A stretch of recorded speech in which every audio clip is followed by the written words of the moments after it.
മഴത്തോര് മുൻപിലെ പുത്തൻ സ്റ്റോറിയിലേക്ക് ഏവർക്കും സ്വാഗതം. ഈ സ്റ്റോറി ഇഷ്ടപ്പെടുവാണെങ്കിൽ സബ്സ്ക്രൈബ് ചെയ്യണേ, അതുപോലെ തന്നെ ലൈക്ക് ചെയ്യാനും ഹൈപ്പ് ചെയ്യാനും മറക്കല്ലേ. അങ്ങനെ രോഹിത് ആണെങ്കിൽ ബാലചന്ദ്രൻ്റെ അടുത്ത് വന്ന് ക്ഷമയൊക്കെ ചോദിക്കുകയാണ്. ബാലചന്ദ്രൻ പറയുന്നുണ്ട്, ഞാൻ നിന്നോട് എന്നെ ക്ഷമിച്ച് കഴിഞ്ഞ് നീ വിഷമിക്കണ്ട എന്നൊക്കെ പറഞ്ഞുകൊണ്ട് ബാലചന്ദ്രന് രോഹിത്തിനെ സമാധാനിപ്പിക്കുന്നുണ്ട്. രോഹിത് പറയാണ്, അച്ഛ എന്നോട് ക്ഷമിക്ക്, എനിക്കൊരു അബദ്ധം പറ്റിപ്പോയി, ഞാൻ അച്ഛനോട് കാലേ വീണ് മാപ്പ് അപേക്ഷിക്കുന്നതെന്നും പറഞ്ഞുകൊണ്ട് ബാലചന്ദ്രൻ്റെ കാലേ വീഴുകയാണ്.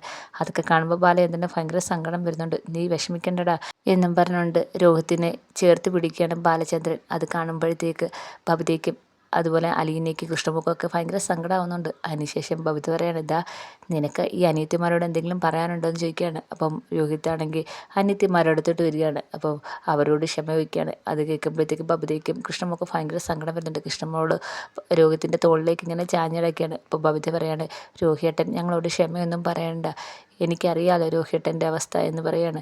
അപ്പോൾ രോഹിത്ത് പറയാണ്, ഞാൻ കാരണം നിങ്ങൾക്ക് ഒരുപാട് അപമാനം ഉണ്ടായിട്ടുണ്ട്, ഞാൻ കാരണം നിനക്ക് കോളേജിൽ പോകാൻ പറ്റില്ല, നിങ്ങൾക്ക് നല്ല വിഷമം ഉണ്ടായെന്നറിയാം, എന്തായാലും തെറ്റിപ്പറ്റിപ്പോയി, സോറി പറയാൻ ഇനി എന്നെക്കൊണ്ട് കഴിയൂ, എന്നോട് ക്ഷമിക്കണമെന്ന് പറഞ്ഞുകൊണ്ട് അവരോട് സോറിയൊക്കെ പറയുന്നുണ്ട്. ഇതൊക്കെ കേൾക്കുമ്പോഴത്തേക്ക് ബബിതയ്ക്ക് ഭയങ്കര സങ്കടം വരുന്നുണ്ട്. ബാലചന്ദ്രൻ ഇങ്ങനെ ഞെട്ടി നിൽക്കുകയാണ്. ഇങ്ങനെയൊക്കെ പറയുന്നത് കേൾക്കുമ്പോൾ രോഹിത്തിന് നല്ല മാറ്റം ഉണ്ടായിട്ടുണ്ട്. അതിങ്ങനെ കാണുമ്പോഴത്തേക്ക് ബാലചന്ദ്രന് നല്ല സന്തോഷവും വരുന്നുണ്ട്. അങ്ങനെ സങ്കടമൊക്കെ വന്ന് ബബിതയാണെങ്കിൽ നന്നായിട്ട് കരയുന്നുണ്ട്. അങ്ങനെ ഇതൊക്കെ പറഞ്ഞതിന് ശേഷം ബബിത അങ്ങ് പോവുകയാണ്. കൃഷ്ണമോളും രോഹിത്തും പോവുകയാണ്. അങ്ങനെ അലീനയും പോവാനായിട്ട് ഒരുങ്ങുമ്പോൾ ബാലചന്ദ്രൻ അലീനയെ വിളിക്കുകയാണ്. മോളെ ഒന്ന് നിന്നേ എന്ന് പറയാണ്. എന്താച്ചാ? അങ്ങനെ ബാലചന്ദ്രൻ അടുത്തോട്ട് വന്നിട്ട് പറയാണ്, എവിടേക്കോ കടന്ന് നശിച്ചു പോകേണ്ടതെല്ലാം കൂടെ പറക്കിയെടുത്ത് നീ കൂട്ടി ജോയിപ്പിക്കുകയാണ്. നിന്നോട് എന്താ മോളെ പറയേണ്ടത്? എൻ്റെ മക്കളെല്ലാം പലയിടത്ത് കടന്ന് പല വഴിക്കായതാണ്, അവരെ എല്ലാം നീ ഒന്നിപ്പിച്ച്, നിനക്ക് ഞാൻ എന്താ പറയേണ്ടതെന്ന് പറഞ്ഞുകൊണ്ട് ബാലചന്ദ്രൻ അലീനയുടെ കൈ പിടിച്ച് ഇങ്ങനെ കൈ കൂപ്പിയാണ്.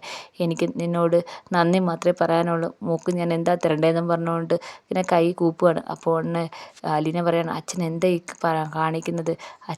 അച്ഛൻ എൻ്റെ അച്ഛൻ തന്നെയല്ലേ, അവരെൻ്റെ സഹോദരങ്ങളല്ലേ, അവരെയെല്ലാം ഒന്നിച്ച് നിർത്തി അവരെല്ലാം ഒരുമിച്ച് മുന്നോട്ട് കൊണ്ടുപോകേണ്ട ഞാനല്ലേ അച്ഛാ, അവരെൻ്റെ സഹോദരങ്ങളല്ലേ എന്ന് പറയാണ്. അച്ഛ ഒന്നും എന്തോ വിഷമിക്കേണ്ട, ഇതെൻ്റെ അച്ഛൻ തന്നെയാ എന്ന് പറയാണ്. ഇത് കേൾക്കുമ്പോഴത്തേക്ക് ബാലചന്ദ്രന് ഭയങ്കര വിഷമവും അതുപോലെ സന്തോഷം ഉണ്ടാകുന്നുണ്ട്. അച്ഛൻ വിഷമിക്കേണ്ട, അച്ഛൻ ഒന്നും കൊണ്ടും വിഷമിക്കേണ്ട, എല്ലാം ശരിയാവും അച്ഛാ എന്നും പറഞ്ഞുകൊണ്ട് അലീന അങ്ങ് പോവാണ്. അപ്പോൾ അലീന പറഞ്ഞതൊക്കെ ഓർത്ത് ഇങ്ങനെ വിഷമിച്ച് സന്തോഷത്തോടെ ഇങ്ങനെ ബാലചന്ദ്രൻ നിൽക്കുകയാണ്. രോഹിത്തിന് ഇത്രയും വലിയ മാറ്റം ഉണ്ടാവുമെന്ന് ഒരിക്കലും ബാലചന്ദ്രന് വിചാരിച്ചില്ല. അങ്ങനെ രോഹിത്ത് നേരെ പോകുന്നത് വൈജയടുത്തോട്ടാണ്. അവിടെ ചെന്ന് ഡോറ് കൊട്ടുമ്പോൾ വൈജ വന്ന് ഡോറ് തുറക്കുന്നുണ്ട്. അപ്പം രോഹിത്തിനെ കാണുമ്പോൾ ഭയങ്കര സന്തോഷമാവുന്നുണ്ട്. ആഹാ, നീ ആളാകെ മാറിപ്പോയല്ലേ. അങ്ങനെ നേരെ വൈജയടുത്ത് വരികയാണ്. വൈജയടുത്ത് പറയാണ്, അമ്മയ്ക്കിപ്പോൾ കാലെങ്ങനെ ഉണ്ടെന്ന് രോഹിത്ത് ചോദിക്കുകയാണ്. കുഴപ്പമില്ല, എന്നാലും വേദനയൊക്കെ ഉണ്ട്, നീയോ, നിൻ്റെ പനിയൊക്കെ മാറിയോ എന്ന് വൈജ ചോദിക്കുകയാണ്. പനിയൊക്കെ മാറി.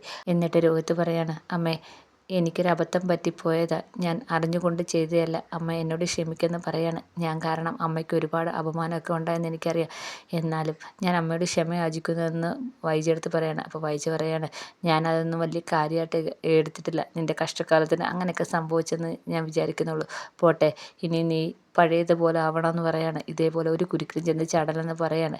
അപ്പം രോഹിത്ത് പറയാണ്, അമ്മയും സൂക്ഷിക്കണം, അമ്മയുടെ കാല് റെഡിയാവുന്നവരെ അമ്മയും ശ്രദ്ധിക്കണമെന്നൊക്കെ പറയാണ്. എന്നിട്ട് രോഹിത്ത് പറയാണ്, അമ്മ അലീന ചേച്ചിയോടുള്ള ദേഷ്യമൊക്കെ മാറ്റി വെക്കണം. ഇത് കേൾക്കുമ്പോഴത്തേക്ക് വൈജ അകപ്പാട് ഞെട്ടുന്നുണ്ട്. അലീന ചേച്ചിയോ? അലീന ചേച്ചിയോട് ദേഷ്യമൊന്നും അമ്മ വെക്കണ്ട, ഇപ്പം ഞങ്ങൾക്കാർക്കും അലീന ചേച്ചിയോട് ഒരു ദേഷ്യമില്ല. ആഹാ, നിന്നെ അവൾ മയക്കിയെടുത്തോ എന്ന് വൈജ ചോദിക്കുകയാണ്. അപ്പോൾ രോഹിത്ത് പറയാണ്, എന്നെ ആരും മയക്കിയെടുത്തതൊന്നുമല്ല, ഇപ്പം ബബിതയ്ക്കും എനിക്കും അലീന ചേച്ചിയോട് ഒരു ദേഷ്യമില്ല എന്ന് പറയാണ്. അതുപോലെ തന്നെ അമ്മയും അലീന ചേച്ചിയോടുള്ള ദേഷ്യം മാറ്റി വെക്കണമെന്ന് പറയാണ്. അപ്പോഴത്തേക്ക് വൈജയ്ക്ക് ഭയങ്കര ദേഷ്യം വരുന്നുണ്ട്. വൈജ പറയാണ്ട്, ഞാൻ അവളോടുള്ള ദേഷ്യം മാറ്റാൻ ഞാൻ മരിച്ച് മണ്ണടിഞ്ഞാൽ മാത്രമേ എനിക്ക് അവളോടുള്ള വൈരാഗ്യം മാറത്തുള്ളൂ, അല്ലാതെ ഇനി ആര് പറഞ്ഞാലും ഈ ജന്മത്തിൽ എനിക്ക് അവളോടുള്ള ദേഷ്യം മാറത്തില്ലെന്ന് പറയുകയാണ്. അപ്പോൾ രോഹിത്ത് പറയാണ്, ഞാൻ അമ്മയടുത്ത് പറഞ്ഞതേ ഉള്ളൂ, അമ്മയ്ക്ക് ഇഷ്ടം പോലെ ചെയ്യും എന്ന് പറയുകയാണ്.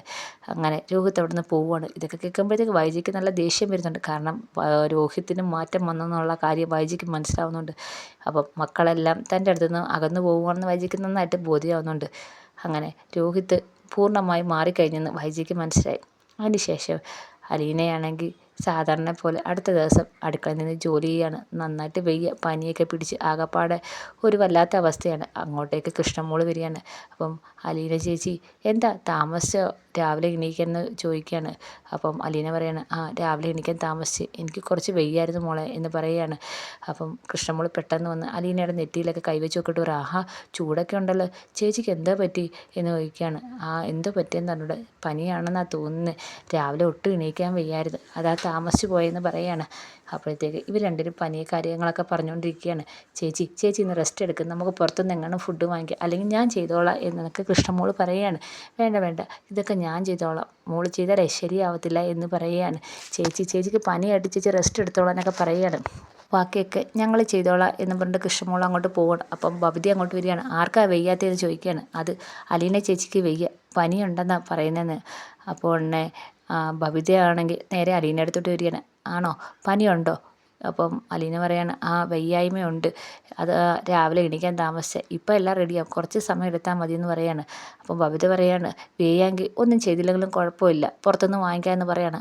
അത് കുഴപ്പമില്ല, ഇപ്പം റെഡിയാവും എന്ന് അലീന പറയാണ്. പക്ഷേ ബബിതയ്ക്ക് വരണമെങ്കിൽ നല്ല വിഷമമുണ്ട് അലീന വയ്യാതെ നിന്ന് ജോലി ചെയ്യുന്ന കാണുമ്പോൾ. ഉടനെ ബബിതയാണെങ്കിൽ പുറത്തേക്ക് എല്ലിയാണ്. അപ്പം ബാലചന്ദ്രൻ അവിടെ ഇരുന്ന് പത്രം വായിക്കുകയാണ്. അന്നേരം ബാലചന്ദ്രൻ്റെ അടുത്ത് എന്നിട്ട് പറയണം, അച്ഛാ എനിക്കൊരു കാര്യം പറയാനുണ്ട്. എന്താടി മോളെ നിനക്ക് പറയാനുള്ളത്, നീ പറയാണ്. അതേ, അലീന ചേച്ചിക്ക് സുഖമില്ല, അലീന ചേച്ചിക്ക് നല്ല പനിയുണ്ട്, അതിന് ഞാനെന്താ വേണം, അവിടെ ഗുളികയൊന്നുമില്ലേ, അതെടുത്ത് അലീനയ്ക്ക് കൊടുക്കാൻ ബാലചന്ദ്രൻ പറയാണ്. ഉടനെ ബബിത പറയാണ്, അതൊന്നും ശരിയാവത്തില്ല, അങ്ങനെ വെറുതെ ഗുളിക കഴിക്കാനൊന്നും പറ്റത്തില്ല, ഡോക്ടറിനെ വിളിക്ക് എന്ന് പറയാണ്. അപ്പം ബാലചന്ദ്രൻ ചോദിക്കുകയാണ്, അത്രയ്ക്ക് പനിയുണ്ടോ അലീനയ്ക്ക് എന്ന് പറയുകയാണ്. അത്രയ്ക്ക് പനിയുണ്ട്, അച്ഛൻ മര്യാദയ്ക്ക് ഡോക്ടറിനെ വിളിക്കുന്നുണ്ടോ അതോ ഞാൻ പോയി വിളിക്കണോ എന്ന് ചോദിക്കുകയാണ്. അപ്പം ബബിതയുടെ ഈ മാറ്റം കണ്ട് ബാലചന്ദ്രൻ ഇങ്ങനെ അന്തം വിട്ട് നോക്കുകയാണ്. അപ്പം ബബിത വീണ്ടും ചോദിക്കുകയാണ്, അച്ഛൻ വിളിക്കുന്നോ അതോ ഞാൻ ഡോക്ടറിനെ പോയി വിളിക്കണോ? അപ്പോൾ ബാലചന്ദ്രൻ പറയാണ്, നീ വിളിക്കണ്ടായേ, ഞാനാണെങ്കിൽ ഡോക്ടറിനെ വിളിച്ച് ഇങ്ങോട്ട് വരുത്തിക്കാം, നീ വിഷമിക്കണ്ട, നിൻ്റെ അലീന ചേച്ചിക്ക് പനിയെന്നല്ലേ പറഞ്ഞത്, ഞാൻ ഇപ്പോൾ ഡോക്ടറിനെ വിളിപ്പിക്കാം എന്ന് പറയാണ്. അപ്പോൾ ഇത് കേൾക്കുമ്പോഴത്തേക്ക് ബബിത അങ്ങ് കയറിപ്പോവാണ്. ബാലചന്ദ്രൻ ഇങ്ങനെ അന്തം വിട്ടിരിക്കുകയാണ് ബബിതയ്ക്ക് വന്ന മാറ്റം കണ്ട്. അങ്ങനെ ഉടനെയാണെങ്കിൽ ബബിത നേരെ പോകുന്നത് കിച്ചണിലേക്കാണ്. അലീന അവിടെ ഉണ്ടോ എന്ന് നോക്കാൻ പോവുകയാണ്. അവിടെ ചെല്ലുമ്പോൾ കിച്ചണിൽ അലീനയില്ല. നേരെ റൂമിലേക്ക് ചെല്ലുമ്പോഴത്തേക്ക് അവിടെ വയ്യാതെ ഇങ്ങനെ ഇരിക്കുകയാണ് അലീന. അങ്ങനെ ബബിത ചെന്ന് ചോദിക്കുകയാണ്, അലീന ചേച്ചി ഇപ്പം എങ്ങനെയുണ്ട് എന്ന് ചോദിക്കുകയാണ്. അപ്പം അലീന പറയാണ്, നല്ല തലവേദന ഉണ്ടെന്ന് പറയാണ്. അപ്പം ബബിതയാണെങ്കിൽ അവിടെ ഇരുന്ന് വിക്സ് എടുത്ത് അലീനയ്ക്ക് ഇങ്ങനെ നെറ്റി തടവി കൊടുക്കുകയാണ്. ഇത് കാണുമ്പോഴത്തേക്ക് അലീന ഇങ്ങനെ ഞെട്ടി നിൽക്കുകയാണ്. കാരണം ബബിത ഒരിക്കലും തന്നോട് ഇത്ര സ്നേഹത്തോട് തന്നെ ഇങ്ങനെ നോക്കുമെന്ന് ഒരിക്കലും അലീന വിചാരിച്ചില്ല. അങ്ങനെ വിക്സ് ആണെങ്കിൽ നെറ്റിയിൽ ഇങ്ങനെ ഇട്ട് കൊടുക്കുകയാണ്. അലീന ഇങ്ങനെ ഞെട്ടി ഇങ്ങനെ ബബിതയെ നോക്കുന്നുണ്ട്. എന്നിട്ട് പറയാണ്, കടന്നോ, കുറച്ച് നേരം റെസ്റ്റ് എടുത്ത് നല്ലോണം കണ്ണടച്ച് ഉറങ്ങിക്കോ, അപ്പം ഈ തലവേദനയൊക്കെ അങ്ങ് മാറുമെന്ന് പറയാണ്. അപ്പോഴത്തേക്ക് ബബിതയുടെ ഈ മാറ്റവും പറച്ചിലൊക്കെ കാണുമ്പോഴത്തേക്ക് അലീന ആകപ്പാടെ ഞെട്ടി നിൽക്കുകയാണ്. ഇത്രയും വലിയ മാറ്റം ബബിതയ്ക്ക് ഉണ്ടായോ എന്ന് തന്നെ അലീനയ്ക്ക് സംശയമാണ്. അങ്ങനെ നെറ്റിയിൽ വിക്സൊക്കെ തടവി കൊടുത്തിട്ട് അലീനയുടെ അടുത്തേക്ക് കടക്കാൻ പറയാണ്. അങ്ങനെ അലീന അവിടെ റെസ്റ്റ് എടുക്കുകയാണ്. എന്നിട്ട് പറയാണ്, ഞാൻ അച്ഛൻ്റെ അടുത്ത് ഡോക്ടറിനെ വിളിക്കാൻ പറഞ്ഞിട്ടുണ്ട്, ഡോക്ടർ ഇപ്പം വരും. അപ്പോൾ അലീന പറയാണ്, ഡോക്ടർ വരേണ്ട കാര്യമൊന്നുമില്ല, ഇതിപ്പോൾ അങ്ങ് മാറും. അങ്ങനെ പറഞ്ഞാൽ പറ്റത്തില്ലല്ലോ, ഡോക്ടർ വരട്ടെ, ഡോക്ടർ പറയട്ടെ, ഇപ്പം ചേച്ചി റെസ്റ്റ് എടുക്കാൻ ബബിത പറയുകയാണ്. അപ്പോഴത്തേക്ക് അലീനയ്ക്ക് നന്നായിട്ട് സന്തോഷമൊക്കെ വരുന്നുണ്ട്. കാരണം ബബിത തന്നെ ഇങ്ങനെ നോക്കുന്ന കാണുമ്പോൾ ഭയങ്കര സന്തോഷവും സങ്കടമൊക്കെ വരുന്നുണ്ട്. അങ്ങനെ അലീനയാണെങ്കിൽ റെസ്റ്റ് എടുക്കുകയാണ്. ബബിത അടുത്ത് തന്നെ ഇരിപ്പുണ്ട്.